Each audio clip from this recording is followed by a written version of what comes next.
अस्सलाम वालेकुम रहमतुल्लाहि वबरकातुहू बहुस फारूक शाहीन तो बहुस त्रेम जमात सं किताब कशर किताब हे तोय ब्रोकन आज हाजिर कि आज परो अस नो अख सबक यथ सबकस नाव चारवई एनिमल्स एम ब्रो के अस परो सबक के चैनल कर सब्सक्राइब तो अमिक ताज़ वीडियो वुचने खतर दबावन बेल आइकन। दांद गुर वोथ टांग ये कन्वर्सेशन यानी कथ बात असलम तो अकरमस दरमियान वुस असलम सवाल करा अकरम जवाब दिवान असलम गुर क्या करान अकरम वन टांगस लमान गो अत शक्ल दिथ गुर लमान टांगस गुर बकी काम करान मगर अस यह सबक वन तमी हिसाब जवाब दिन तमी हिसाब अगर कह सवाल यी कर पे तम सवाल तमी हिसाब दिन जवाब।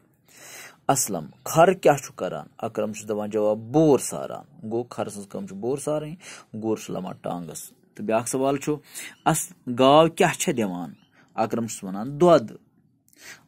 असलम ब्या सवाल करान दांद क्या करान अकरम वन अलबान लमान पत यत वजाहत। खर सारान बोर गुर लमान टांगस दांद लमान अलबान गाव दिवान दुध वोस चवान दुध। बचो तो यह समझ आम कि खर सम यूतम लेसन हूं सवाल कि खर खर सारान बोर गुर टांगस लमान दांद लमान अलबान तो गाव दुध दिवान गावि हुंद वोस सह दुध चवान।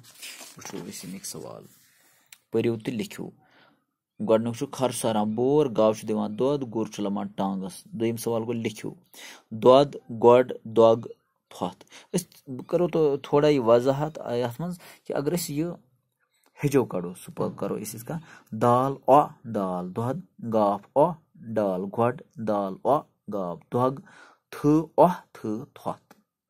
उम्मीद तुह पूर पे समझ आमुत लफ्ज बनायो मिसाल गाफ प्लस अलिफ प्लस वाव पे रलाव यह बनो गाव।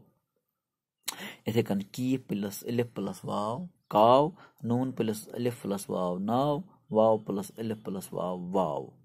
चूरम सवाल जवाब लिखो बोर कुछ सारा खर टांगस कुछ लमान गुर दुध कुछ चवान वोस। बचो मे उम्मीद कि तुह यह लेसन सारी समझ आम अमिक सवाल समझ आम खतर गो युत। अस्सलाम।